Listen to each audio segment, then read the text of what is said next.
PNR Networks is a member of Patreon. Show your love for our shows by joining our ongoing fundraising campaign and get some fantastic perks in return.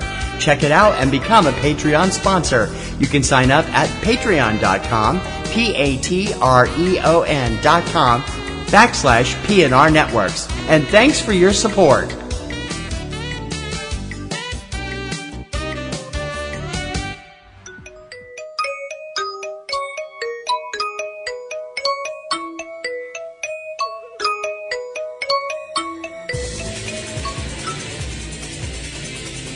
She just goes a little mad sometimes. Do you ever feel like you're normal and the rest of the world has lost its collective mind? Put your helmet on. We'll be reaching speeds of 3. Do you find people saying this to you a lot? Are you totally deranged? Are you looking for a looking glass to pass through? I find your lack of faith disturbing. Or looking for a rabbit hole to fall down? Who could think of a better punishment, really? Everything's the same here, it's just a little worse. Guess what? Life's a bitch. Now so am I. You found it. Welcome to Platinum Rose's Garden. Hi guys, this is Platinum Rose Lady welcoming you to Platinum Rose's Garden on Sunday, May 13th, 2018. Happy Mother's Day to all the mothers out there, and that goes to all the mothers, all the adopted mothers, all the foster mothers, all the dads who have to be dad and mom, and all the people who are like mothers to somebody in their lives.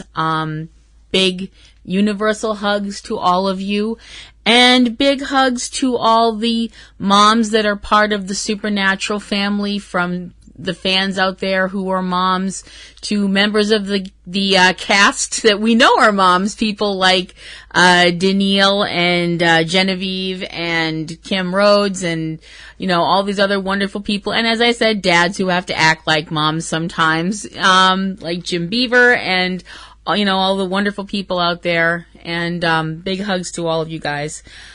It's kind of, there's something weirdly appropriate about this. First of all, I need to explain what the deal is with why I've been missing early, why I wasn't up last week, so this week is a double header. Last week we got a phone call about my fella's mom. We got a phone call Monday night. By Tuesday morning, he was on a plane to Ohio, where she lived, to go and be with her because she was very ill. And he stayed with her and got to sit with her and talk with her. And she was moved from the hospital to the hospice. And he got to be with her, as I said, and, you know, spend time with her. And all that good stuff. And, but he had to come home. So he came home, and, he came home Sunday night. He was home on Sunday night. And, we got a phone call Monday afternoon that she was gone. And so this past week has been a little bananas around here, with us dealing with this, with him, you know, dealing with this, and me trying to help him as much as I can help him when I can barely help myself most of the time because I am a colossal fuck up.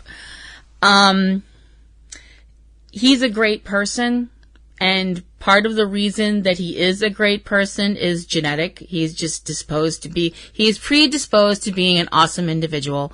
But part of the reason he's a good person is because he had a good mom. And she accepted me right into their family with no questioning, you know, about who I was or anything like that. I was just the person that, you know, was in love with his son, and that made me cool to her. And that was something that I will always, always, always treasure for the rest of my life. So that's why when, I didn't do a show last week and it's a little late running things this week. I just want to say right now from the bottom of my heart, to Joanne, who I know is in heaven, I am going to miss you. And you are a lovely person. And I am honored that I knew you. And anyone who you were part of their lives is blessed that they knew you. So hug your moms. Seriously, hug your mom. Even if it's a psychic hug, hug your mom. For serious. I'm not fucking kidding. That's a direct fucking order.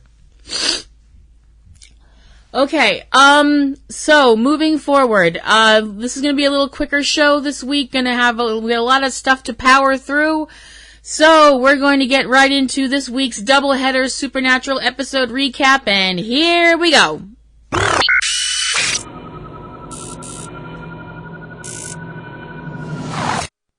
Carry on my wayward son. There'll be peace when you are done. Lay your weary head to rest. Season 13, episode 21 of Supernatural, Beat the Devil. Beginning with then, we have Lucifer searching for his son Jack. Rowena and Sam basically being open with each other about the fact that they're both terrified of Lucifer. And, we know why Sam is because of what happened in the cage. And that Rowena had told Sam that before Lucifer killed her, Lucifer showed her his true face. And it's been haunting her ever since. And also dealing with the fact that Gabriel is back and, that he's on Team Free Will's side. And the whole plan to gather up all of the people involved, the Winchesters, Castiel, Gabriel, Rowena, everybody. The plan to get back to Apocalypse World and get back Jack and Mary Winchester. And now we are dealing with Now. And Now is in the Batcave, and we see Jack and Castiel and Sam and Dean and Mary, and they're all sitting around having pizza and talking, and everything seems like it's okay. And I'm thinking to myself, am I having some kind of hallucination?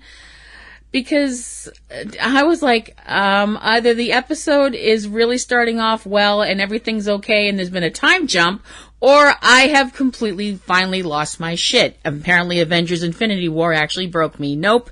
As it turns out, the whole thing was a dream of Sam's.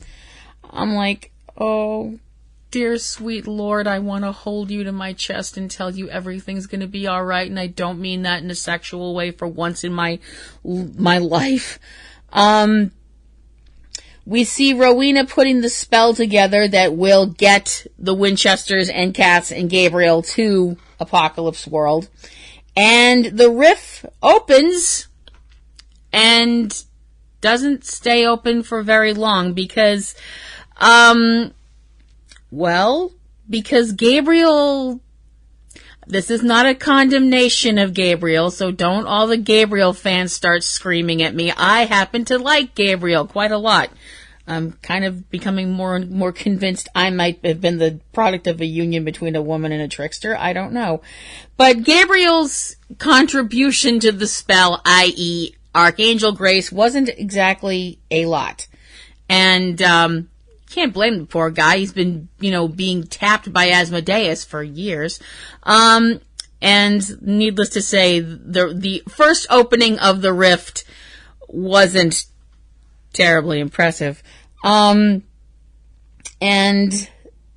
when Castiel brings up what needs to happen, they need Archangel Grace.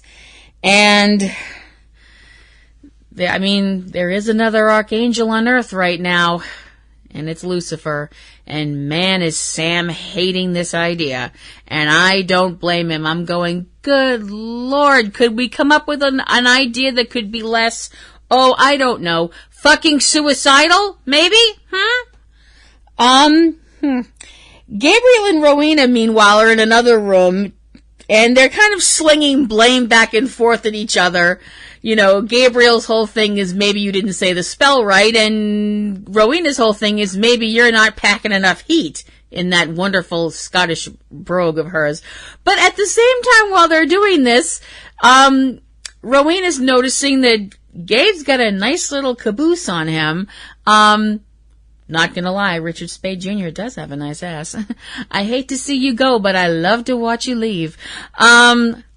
I am such a pervert. Oh, man. And Gabriel's also noticing that Rowena is quite shapely, you know, and to be perfectly honest, I will admit to a girl crush on Ruth Connell. I don't care. Don't judge me. And this flirting gets more than a little overt. And Sam's up for the idea of the plan that Castiel's talking about, that they need to find Lucifer and use his grace, although he still hates the idea. But then Sam gets that look in his eye that says he's got an idea as well, and Sam's like, wait a minute, you know, basically he's got a plan as well. So Sam, Dean, and Cass head back into the other room where Gabriel and Rowena were supposed to be. They're not visible right away, but it turns out that they're kind of behind a bookshelf, reading. Oh, is that what the kids call it nowadays? I'm so out of the loop. I'm sorry. I was like, you go, girl. Yeah, get it. Get it done. We see Lucifer in a bar. So the devil walks into a bar. This sounds like the start of a really bad joke. And he's trying to get hammered. I'm like, dude, Captain America can't get hammered. How can you get hammered? Okay, whatever.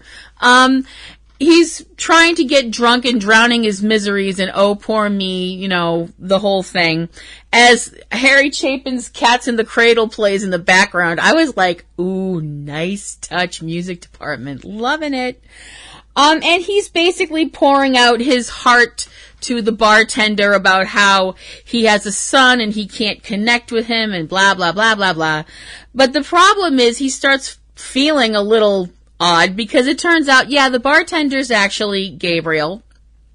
And the drink that he's been drinking has actually been drugged by a spell by Rowena. A couple of trying to leave and coming backs later, kind of a la Mystery Spot, only it's not still being Tuesday and Heat of the Moment's not playing. And Rowena binds Lucifer with this other spell. And at first, when Gabriel pulls out his Archangel Blade, Lucifer's like, do it, kill me. And you can tell he's really thinking about it, but Gabriel knocks him out. Lucifer comes to, tied on his knees, tied kind of his hands behind his back via a spell in the Batcave, and Castiel cuts Lucifer's throat. Not like completely cuts it, but cuts it enough. Can you halfway cut somebody's throat? That was worded very badly. But he like opens a slit in his throat enough that some of his grace starts to leak out. For a scene that had no blood in it, it was definitely kind of an, kind of moment. As it turns out, this was Sam's plan to catch Lucifer and keep him alive and drain his grace long enough for them to, create the spell, get the portal open, keep the portal open. So basically, they're going to use Lucifer as a doorstop. Or Lucifer's grace as a doorstop, I suppose would be more accurate. And then once his grace runs out, Dean says, then we're going to kill you. Who here thinks this is going to work out the way that it's supposed to? Show of hands. Yeah, me neither. Rowena casts the spell, and this time the portal opens up, and the Winchesters, Castiel, and Gabriel go through, and leaving Rowena with Lucifer. Okay. Small problem with this plan. Not that I have a problem with the idea of leaving Rowena behind. I mean, somebody's got to watch Lucifer, and that makes perfect sense.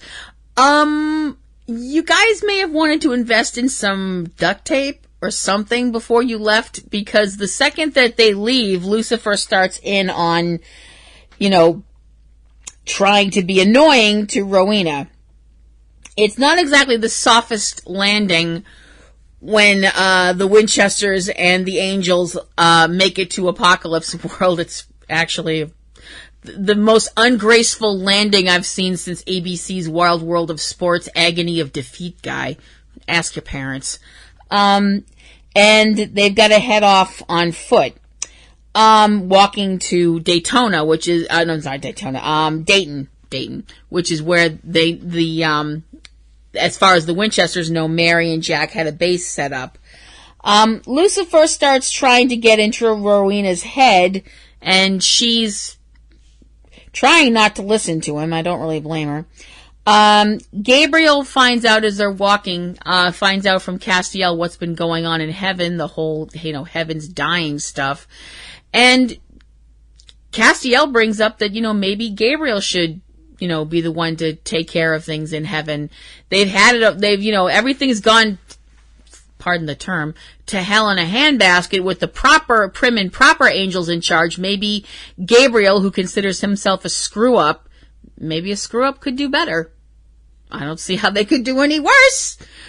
Why am I saying that? There's always, it can always go worse. This show has taught us nothing if it hasn't taught us that. Dean makes a remark that Sam seems to be kind of lighter, almost kind of like happier. Sam brings up the fact that if he is, it's because he's more confident. He's confident that they're here. They're going to get Jack and Mary back and everything's going to work out, and that's why he seems a little bit more eager to get this done.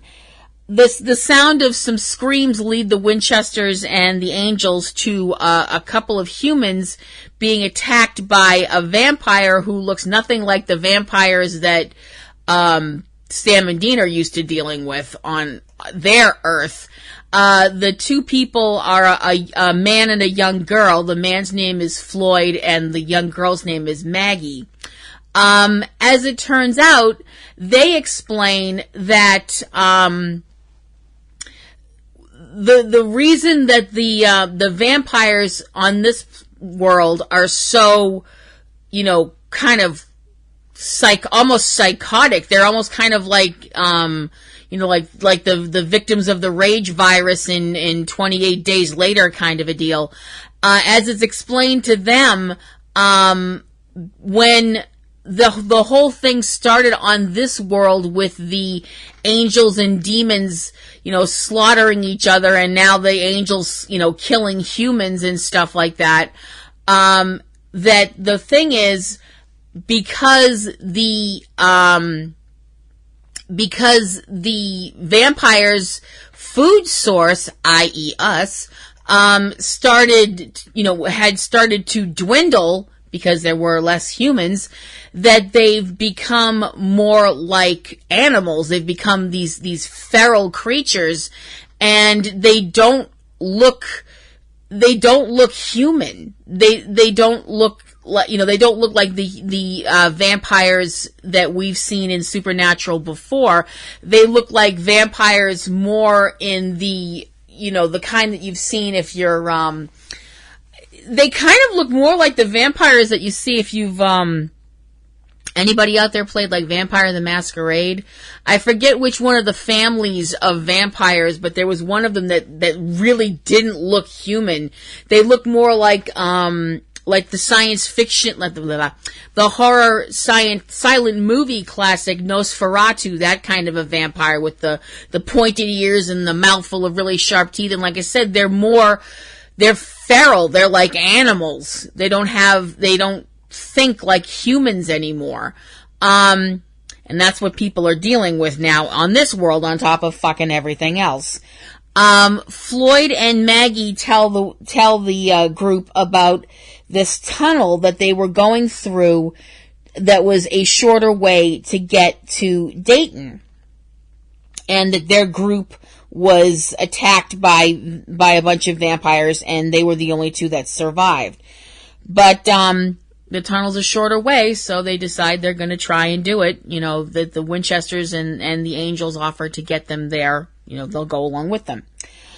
Back in the Batcave, Lucifer, to the surprise of absolutely nobody, has started to get really nasty with his remarks to Rowena, talking about, like, you know, what it was like when he killed her, talking about burning her to death, which finally makes Rowena snap, and I don't really blame her. But the thing is, as she starts getting closer to Lucifer and is yelling at him and tells him, and I'm sitting there going, oh no, oh shit, no, oh fuck, no, no, no, no! Rowena gets so angry, she tells him what's going on and what they're doing with his grace. That the Winchesters and Cass and Gabriel are using his grace to open the portal to get back to the apocalypse world because that's where Jack is. And she tells Lucifer that he is nothing to Jack, that he's nothing to anybody. And the problem is that all of that makes Lucifer angry enough that it gives him the strength to break the bonds that are on him. He grabs Rowena by the throat, throws her up against the wall with this, you know, supernatural strength, and also heals the cut on his neck. But before he can murder Rowena again, Rowena casts a spell that throws Lucifer backwards right through the portal. And I'm like, sweet fucking Caroline, are you fucking kidding? Rowena, needless to say, looks absolutely horrified by what she did. And then we get commercial because, of course, now I need to try and stop myself from throwing up from the sheer stress of it all. We come back and Rowena is trying to convince herself that, you know, she should just go. You know, she should just leave and let everything just fall the way it is. But she can't. She can't do it. She can't leave the Winchesters behind. Because I think under all of it, there's still a human being. There's still a human being in Rowena. We see the Winchesters and Gabriel and Cass and the humans from Apocalypse World in the tunnel, which is a really scary journey. You know, it's dark, it's spooky, it's wet, it's drippy, it's, you know, and there's monsters, so of course, you know, and we see signs of attacks on humans, you know, a shredded up backpack and a shoe that obviously belonged to a little girl, because that doesn't break your heart enough.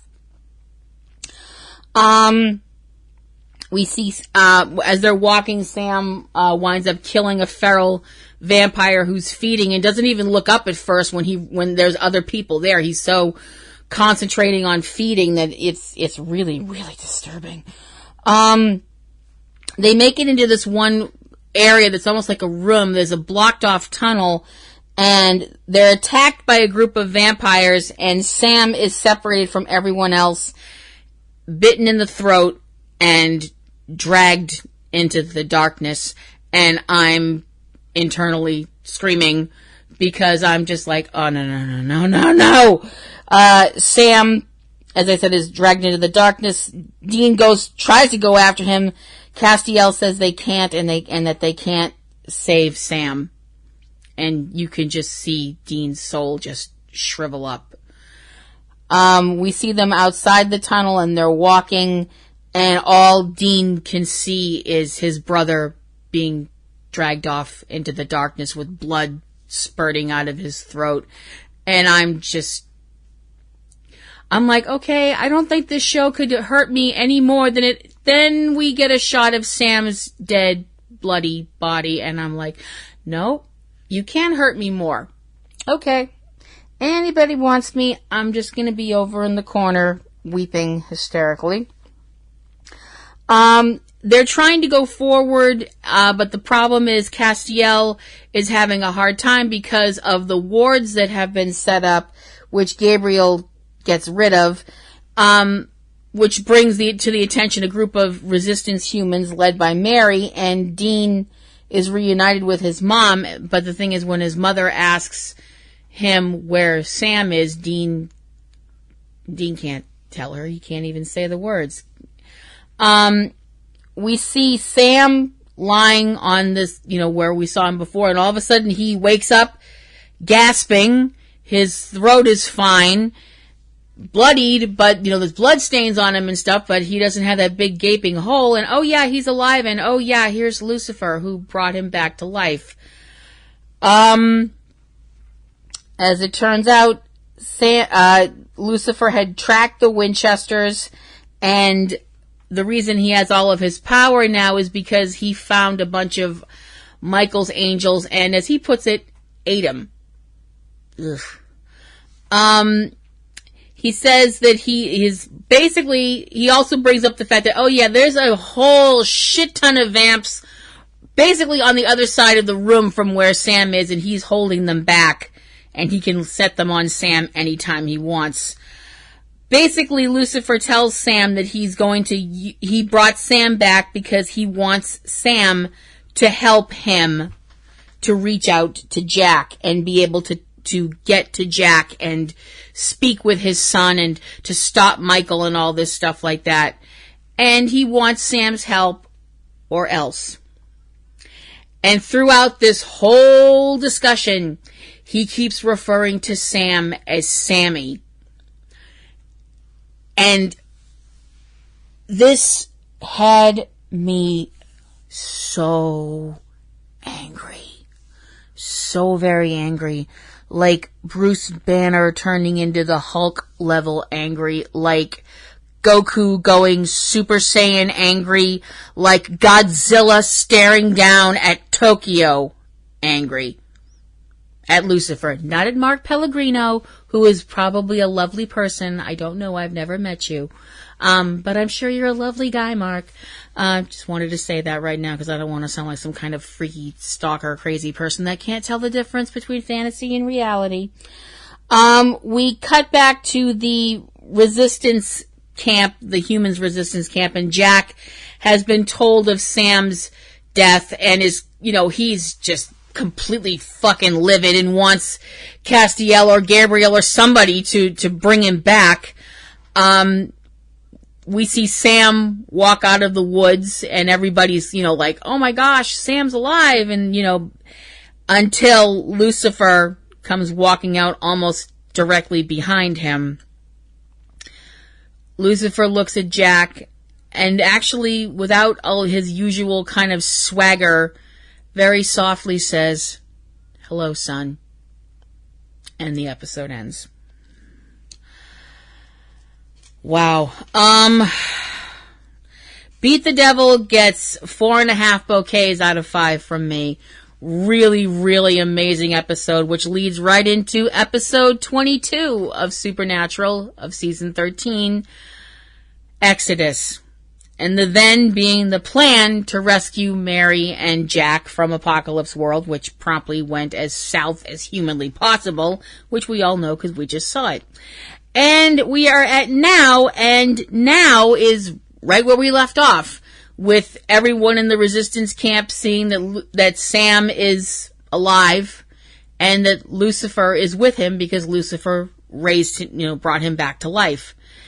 Lucifer says that he's there to help and that he wants his son. Gabriel is like, really, you can tell Gabriel's also like, oh fuck, this just got terrible. And it gets even worse when Dean tells Gabriel to kill Lucifer, and Jack is like, no. He's basically, he doesn't want Lucifer killed like that, and Jack winds up getting so upset from all of the yelling that he flies away. Lucifer says that he's basically doing his usual thing where he's, like, oh, they need me, you guys need me. I know about this Michael. I've beaten this Michael. He even holds out his hands when Castiel produces a pair of, cuffs that should, nullify his powers. He even holds his wrists out, basically saying that he's willing to let Castiel put the cuffs on him. According to Lucifer, from what he figures, he tells the Winchesters and the others that with the amount of grace that he left back with Rowena, they have about 31 hours to, get what they need to get done and get back before the rift closes. Sam and Dean go off by themselves for a minute, and Sam tries to apologize. I mean, I'm like, Sam, you have nothing to apologize for. He's basically trying to tell Dean he's sorry that Lucifer brought him back. I'm like, no, Sam, shit, don't say that. It's not your fault. And because he didn't ask Lucifer to bring him back and anything like that, but Dean tells him there's nothing to apologize for, and they hug. I mean, there's an actual bro hug, and Sam doesn't pull away or anything for a change, and Dean also tells him that he was so scared that he had lost him for good. And I was like, yeah. I was like, I know it's not I love you, brother, I love you too, brother, but it's kind of close. As close as we're going to get. Jack, we see Jack sitting by himself and remembering the things that he's seen and heard about his father, the things that have happened to him, the words of his mother Kelly, the things that happened to him in the past where he used his powers, which, wound up hurting other people in the past and stuff like that. The poor lamb is in so much turmoil. I mean, I'm sorry. Jack Klein has awoken in me maternal instincts I never knew I possessed. I mean, really, I don't know what it is with this character. I want to hug him. I want to give him cookies. I want to take him to the aquarium. I want to just hug the stuffing out of him and just say, it's okay, you're a good kid, don't run yourself down. It's very weird. Lucifer asks Mary if she's missed him, and Mary winds up punching him right in the face. I was like, you go, girl! That was awesome. The thing is, the Winchesters are all, they're all like, okay, let's get out of here. We found you. Let's go. It turns out that it's not quite that easy. As Mary tells Sam and Dean, she's staying. She wants to stay on this world and help these people get their planet back. To which Sam and Dean are both like, what? And I kind of understand where they're coming from. I know some people have been very critical about that, but I'm sorry, on a purely selfish level, that's their mom. That's their mom. And I understand that. I do. Jack tells Castiel that he's willing to listen to Lucifer, not talk, just listen. And Sam winds up coming up with an idea while Dean's like, fuck this shit. We're going and you're coming with us kind of a thing. Sam's basically got the idea of, okay, well, if mom wants to help these people, why don't we help them by taking them with us, bringing them back to our world so that they can foment a plan to come back and take their world back from Michael. And I was kind of like, Sam, honey, you mean everybody? Everybody on this planet? But as it turned out, he didn't mean that. He was talking about the people right there, which Mary said would be about 25. And, I mean, okay, when you consider that they've got this one teeny little rift to get to the other world, that's still a lot, but it's not the entire planet, which I thought was what he was saying the first time. I was kind of panic-stricken by that one a little bit. We see Castiel listening on and, offering words of his own when Lucifer is sitting there standing with Jack, and Lucifer trying to play his whole, oh, it's not my fault card, his whole, oh, humans are flawed, and, my father didn't want to see that, and it's not, all the evil things in the world aren't my fault kind of thing. And Lucifer doing his whole blame God stuff. And, and telling Jack that he wants to do better now that he's a father and all this stuff like that. Castiel just gets disgusted and can't take it anymore and walks away, which I was like, where are you going? I mean, I was like, okay, go, but take Jack with you. Don't let him listen to this. Dean, needless to say, is furious and wants Castiel to get Jack away from Lucifer, and also wants Lucifer to shut the fuck up. And Jack brings up that Lucifer is his father and says it with quite a bit of bass in his voice that I was like, what are you, and I also wanted to be like, no. Lucifer is not your father. Lucifer is your mother's rapist. Your mother thought she was having sex with another man, and the other man wasn't the man she thought it was. It was actually Lucifer possessing that man, so that's sex under false identity, so I would think that might qualify as rape. And also, he's not your dad. He's your sperm donor. Your dad loves you. Your dad's someone that would do anything for you and believes in you and loves you unconditionally and unselfishly. That's not who Lucifer is. The only person Lucifer loves is Lucifer. And the sooner Jack realizes that, the better. And the whole thing when Jack says Lucifer is his father, Lucifer looks so fucking smug. I just wanted to scream. We see the long walk starting back to the rift, with Sam and Dean walking up front until Dean tells Sam to walk back with Jack to keep an eye on what Lucifer's telling him. Mary tells Dean to not be so hard on Jack, that Jack will see through Lucifer and all of his lies and stuff like that. I'm not sure about that, because Jack's saying stuff like, he thinks that he and Lucifer have enough power to kill Michael.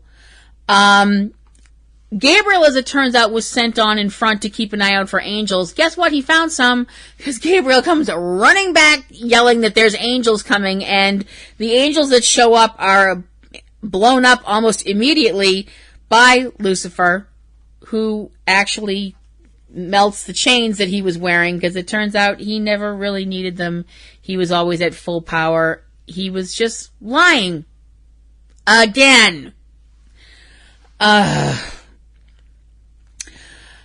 It turns out the place that the resistance people have been going is Singer Salvage, or at least this world's version of Singer Salvage, and the Winchesters being reunited with this world's version of Bobby Singer, who they met before. It just feels so weird to see this Bobby. Bobby, at first, at this point in the episode anyway, thinks the idea of all these people leaving their Earth to go to this other world is a terrible idea. We have a kind of angel family reunion where Jack gets introduced to his uncle Gabriel, and it's really not, it's not sunshine and flowers. I mean, you really didn't think it was going to be, did you? It's, the talk between Lucifer and Gabriel is extremely tense. With Gabriel finally being like, okay, you think Dad was the bad guy and you were a victim? You were not a victim. That was just your excuse. Lucifer responds with, my excuse for what? Gabriel answers, for it all, Lucifer. For it all. And considering that Gabriel was there from the start, he ought to know. It's like I said, not all sunshine and roses. The reason, Bobby had told Sam and Dean a little earlier that there was a mission going on, a rescue mission, because the resistance had heard that some humans were going to be killed as a, show of force on Michael's part, and that the rescue mission was being led by that Earth's Charlie Bradbury and Mr. Ketch, who was going along because Charlie said it was okay, because this Charlie is definitely an ass kicker. The problem is, it turns out that it's a trap, and Charlie and Ketch are captured. There's a meeting held of the people on this world that are being asked to go with Sam and Dean back to their world, and a lot of people are kind of skeptical about this whole idea, but Sam and Dean bring up good points. They have resources on their Earth and all this lore and stuff like that they can use to, get armed, get knowledge, get power, get whatever they need to come back here and take their world back from Michael. And unfortunately, Bobby winds up giving them the bad news about Ketch and Charlie being captured. We see Ketch being tortured by one of the angels, and he's holding on pretty well, actually. But as it turns out, the angel's inquisitor is arriving to question Charlie and Ketch, and it's this world's version of Castiel, who the very second that I saw him, my heart fell down to somewhere around my left ankle. I was like, oh, this is going to be fucking bad. We see our Castiel interrogate the person that set Charlie and Ketch up, and we know that they're going to go out on a rescue to get Charlie and Ketch back from the angels. Gabriel and Lucifer wind up staying behind at the compound in case the angels attack, and they kind of just keep talking back and forth, and it really isn't listening to, Gabriel's not buying anything that Lucifer's trying to sell. Gabriel finally explodes and is like, don't you get it? Humans were innocent and beautiful, but you couldn't stand that the old man loved them more than he loved you. So you tempted them and corrupted them just to prove how flawed they were. Lucifer's response of, you better be careful, man. Gabriel just mows that over and says, Dad saw that your evil was like the first few cells of cancer, that it would spread like the disease unless he cut it out. That's why he locked you up, to stop the cancer. But it was too late then. And guess what? It's too late for you now. And as it turns out, the devil can cry. At least one tear. Whether Lucifer's crying that tear for the mistakes that he made in the past, or if he's crying it for himself, like, oh, poor me, who knows? It's a very powerful scene, though. Really, really effective. We see this other Castiel starting to basically mind rape Charlie to get the information that he wants, and it's so fucking creepy. It's just so creepy and scary and disturbing, and just fucked up as all get out until the Winchesters and Cass mount a rescue, and the other angels wind up getting slaughtered, and Castiel comes face to face with this version of Castiel. And our Castiel tells him that he prefers humans to angels. And the other Castiel, he comes off as actually quite cowardly when he's facing someone powerful. He says that they're the same. Our Castiel agrees with him and stabs him with an angel blade and kills him. I can't even imagine how incredibly weird that must be to kill somebody who looks exactly like you, who actually is you in another dimension. I don't know if that is, I'm having flashbacks to The Prestige, and I don't need that. Oh man, I love that movie. It's one of my favorite movies, but it gives me such a fucking headache.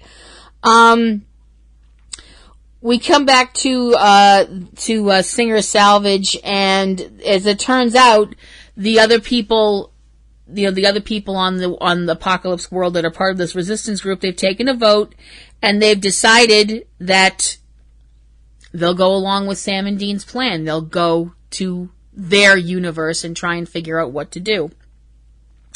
Now they got to figure out how to get all these people there, and Dean has an idea of how to get them all there quickly enough before the rift closes, when he sees a discarded bus, which they manage to get working, and Lucifer at the wheel with Castiel right behind him to make sure nothing's going on. But before they can go, Jack says that he has something that he has to do. He says that he's going to kill Michael. And Lucifer actually manages to get through his head that this is not going to, not now. This is not the time for this. And we see the show on the road. Sam and Dean driving up front in a Jeep and everybody else in the back, riding on this bus. The rift is where it's supposed to be, but it's starting to shrink a little bit. We see Rowena in the Batcave start chanting some kind of a spell that's obviously draining her power quite a bit, but it gets enough power in the rift that they can get going, and that they'll be able to get back. So people start getting off of the bus and people start going through the rift. And, we see all these people going through, people that we don't know the name of yet, people that we do know, Cass, Mr. Ketch, all these other people, until finally the last people left behind are Sam, Dean, Gabriel, and Lucifer, and a few other resistance fighters. But before they can get through, there's an attack by the angels, and a bunch of people are killed by angel fire, and Michael is there. And Michael and Lucifer wind up facing off, and Lucifer doesn't get killed, but gets slapped around quite a bit and slammed down. Gabriel tells Sam and Dean to run, get to the rift, and get out of there. Gabriel and Michael wind up fighting with knives and, fisticuffs. And Michael murders Gabriel in front of Sam and Dean, and we know this is for real. This isn't, one of Gabriel's tricks. It's real. Dean manages to make it through the portal, and Sam and Lucifer both head toward the portal, but Sam stops and grabs Lucifer and won't let him through. Sam shoves him. Sam says, "How did you think this was going to end?" and shoves Lucifer backwards, jumps through the portal. Michael runs toward the portal, and it shuts, leaving Lucifer trapped on this other world with Michael. We come back from commercial, and there's this kind of celebratory feel going on in the Batcave on our Earth, the Winchester's Earth. Everybody having drinks, everybody kind of trying to deal with the fact that they're in a new world, and they're, we have Bobby making a really good speech, to which Dean remarks, he's been here for 5 minutes, look who's taken over the joint. And at the end of the little speech that he makes, and makes a toast to Sam and Dean, Bobby says 4 words that I don't think Sam and Dean ever thought they'd hear again in, coming from Bobby, because on their Earth, Bobby's gone. But I know they meant so much. 4 little words. Welcome to the family. We cut back over to the apocalypse world, and we see Gabriel's dead form lying on the ground with his wings burnt out, his eyes open and glassed over, and I'm like, oh God, this is real. This is really real. He's really gone. And we see Michael and Lucifer talking, and Lucifer telling Michael that he can get the spell going to get the both of them through the rift back to the Winchester's universe. Michael says, and then Lucifer answers, and then I get my son, and you get... Michael says, everything else. Are we agreed? And Lucifer kind of turns his head. You can tell he's looking at Gabriel's body, and also I think he realizes that this Michael is completely insane, and trusting him is probably a terrible idea, but he's going to do it. And the episode ends. Exodus gets 5 bouquets out of 5 from me. Richard Speight Jr. damn it, you know how to hurt me. You know how to hurt me so bad. I don't want this to be over. I don't want you to be gone. I don't. I loved this episode. I thought it was so fucking amazing. And just seeing Sam be able to stand up to Lucifer and the whole vibe that Jared Padalecki gave off when he gave that line and shoved Lucifer away, it just felt so damn good. It just felt so right. And we know that we're down to one. We are down to next week's episode this coming week, the season finale for Supernatural for season 13. Let the good times roll. We know something big is coming, and we know Jensen Ackles has been talking about the fact that he's going to be playing a completely new character, someone who is completely not Dean. I have a bad feeling that I know what's going to happen, but I don't know. I'm not really sure. I mean, I know it's going to be amazing, and I know that it's going to, have us all on the edge of our seats. But to paraphrase one of my favorite movies of all time, I've got a really bad feeling about this.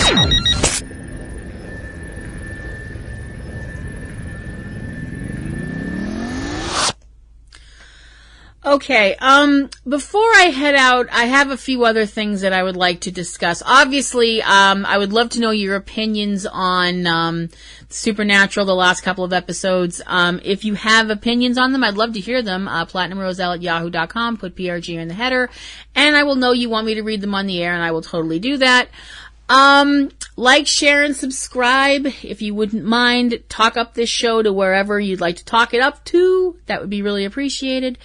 If you are so inclined, you can follow me on Twitter, PlatinumRoseLady@Twitter.com. You can also check out my stuff, my writings over on fanfiction.net. You can search for me, at Platinum Rose Lady in the header if you're, author search if you're so inclined. I would like to bring up some other news that we got that is not really great. We got news this past week that the CW has decided to pass on the series Wayward Sisters. Okay. I told myself I was going to be mature about this. I was going to be a grown-up and be an adult about this and be, rational. Fuck it, I'm not. Fuck this, fuck that noise, fuck this in particular, and fuck off to anybody who made this decision. Fuck you. Fuck you with a cactus. I am really, really, really fucking irritated that the CW decided not to pick up Wayward Sisters. Fuck off. There. Alrighty, moving on. I hope you will enjoy the other shows that I am involved with and part of, and that are part of our little happy island of misfit toys here at Subject Cinema. Those would include Subject Cinema, which is our movie podcast. TC and I have been doing this for, over a decade. That's bananas. And we talk about movies and do movie reviews and all kinds of wacky fun things. And it's a lot of fun, and I hope you'll check that out. We also have Front Row 5 and 10, which is our list show where we have a list of 10 things or 2 lists of 5 things, and they're all kinds of fun, wacky lists, and we have a lot of fun with that. This past week's list was our top picks for Eurovision. The Eurovision Song Contest was this past weekend, and huge congratulations to the winner of Eurovision 2018, a young lady named Netta, who was representing the country of Israel and won for her song Toy. Go watch the video for this song. Holy fuck, it's amazing. I love this song. It's my new favorite song. I love Netta. She's my new favorite singer. I loved this song. Go find it. Go listen to it. Put it on your Spotify. Learn it. Love it. Chicken dance to it all over the house. It's fucking awesome. TC also has some solo shows that he does because he is awesome. He has Catastrophe Vortex because he is a catastrophe movie junkie. He loves stuff that is all about movies that are all about things that fall down, go boom, explode, and other stuff like that. So you can check him out at Catastrophe Vortex. And he's so helpful. He has 2 other mini shows, Tuesday Digidex and 3-Minute Weekend. They are shows that he's looking at the new movies coming out for the week, not only at the theater, but on demand, movies coming out on DVD, so you know where to spend your money. So he tries to be helpful that way, so you can check those out as well. I hope you will check out the other parts of our little family, including Cavebabble with Eric and Valerie, Comic Grotto with Aunt B and Pee-wee, and our first, and hopefully not last, dramatic reading that we all did, everybody involved with the subject cinema families and such. We all were part of Project Hammerdown, which is a dramatic reading that we all did, written by TC, because he's that fucking talented. It was done in celebration of the 10th year anniversary of the film Cloverfield. It's our dramatic take on what else was going on in New York the night that something came up out of New York Harbor and ripped the head off the Statue of Liberty and caused all kinds of chaos and fuckery. So I hope you will check that out over at Manhattan Hammerdown. You can search for it on Google. And I hope that everybody out there has a terrific week. I'd like to close off by saying, saying goodbye to Joanne, Troy's mother, TC's mother, who is a great person. I'd like to quote a song that means a lot to me and means a lot to him. It's a song by a band called Nelson. It's a song called Love Me Today. And I'd just like to quote the chorus. Love me today and let my strength be your own. Love me today because tomorrow I'll be gone. When I feel it's time to go, I'll be on my way, so love me today. I hope you take those words and I hope you hold them in your heart, because everybody has somebody out there that they love. And you should always tell them that you love them every time you see them, because you just should. And as I said, it's Mother's Day. It's late Mother's Day right now, but to all the mothers out there, a very happy Mother's Day. I hope you had a wonderful day. I hope anybody who got breakfast in bed or any of that cool stuff, I hope your family didn't leave an enormous mess in the kitchen for you to clean up. So this is Platinum Rose Lady signing off for another week, reminding you to love the ones you hug the ones you love, and take some time to stop and smell the roses. I'll see you around, guys. Ciao!